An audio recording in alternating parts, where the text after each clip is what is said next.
at the time, 12 weeks didn't mean anything to me. But as I would just learn more and more and more, and when I learned what happened, what actually happens in an abortion after 12 weeks, but there was that realization of, oh Lord, that what did we do? And you can't. It's not like you can pull it back.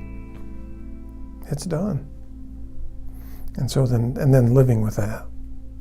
I was going to say, I don't know how someone can live with that without the overwhelming, unconditional acceptance from Jesus. But I do know because I counsel him every day. And it may not, I'm not saying that everybody's had an abortion. I'm saying that same emptiness, that same rejection that they feel from so many different things. It's a horrible, dark place to be.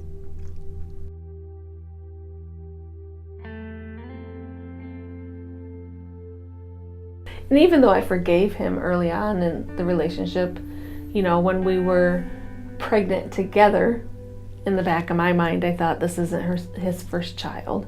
So, it's not a special experience because it's not the first time that he's been through this. Things that go through your mind when you have that knowing. Is he going to always think about his first love in high school? And, am I going to measure up? Is this baby going to measure up to the one that was lost? And God's had to deal with me on those issues, totally, completely forgiving and unconditionally loving. Mm-hmm. And we're going on 27 years together, so I've been able to deal with that over time, so I can talk more openly about it now. But those initial thoughts were there, Well, and so then the ripple effect hits her, but then the ripple effect goes out further to our children, because how we then treat them, which comes out from what we're feeling inside about ourselves. And so any of that doubt, that fear, that wells up and again comes out in form of anxiety most commonly, but in depression. And so that ripple effect can go generation to generation to generation. And it's really important too, like he said, that some of that trauma that causes us to act in hurt ways, be defensive, be angry, they were raised in part of that, and I think now, like I said, our kids are 24, 18, and 17. We're able to go back and say, as we're going through the healing process, I realized that I wounded you then. Will you forgive me? And that really does help to them to have that healing too. So the ripple effect, I think, is one of the least discussed issues of something like abortion.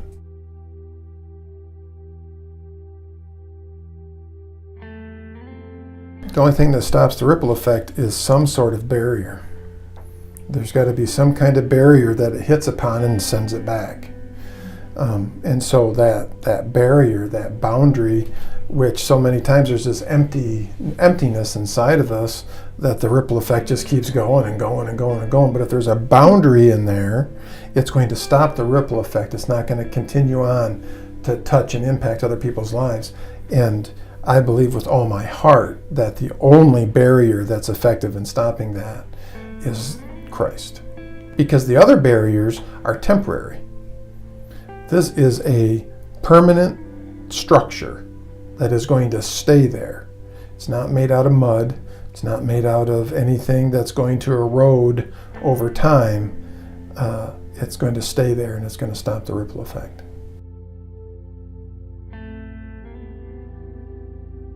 I guess just the understanding that God heals us in phases and sometimes bits and pieces, and that unconditional love that he tells us to have for one another. To me, I'm very thankful that he pursued me and that he continually loves me with all of my junk and all the things that I go through. And it's that same unconditional love that we're supposed to love others with. And that's what has gotten us through. I think that we unconditionally love one another. We sometimes have to process the stuff, but at the end of the day, we come back together and we know that it's going to be okay. Yeah. Well, all of my friends are now, and I use this term very respectfully because I consider myself one as well, rednecks. And so the first thing that I would say to them is, knock it off. Quit trying to pretend like you're not feeling this, number one.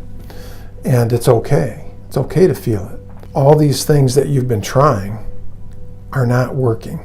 The alcohol, the pot, the dating around with lots of women, the hunting and fishing 24/7 all year round. It's not working. And you can tell that it's not working because of you're angry, you're biting everybody's heads off, those kinds of things. So why don't you give this a try? If you can, unless you can think of a better thing to do that's going to possibly heal all your relationships, help you to quit drinking, help you to be successful at work, help you to do all these things. If you can think of something better, well, I guess maybe try that. But otherwise, why don't you try Jesus? Because it's the only thing that I've ever known, and I've counseled for over 30 years now. It's the only thing that I've ever known that for people to find complete healing. You can take some medication, you can learn some coping skills, and it'll help you a little bit. But to get complete healing, there's one thing, and it's Jesus. That's what I would tell them.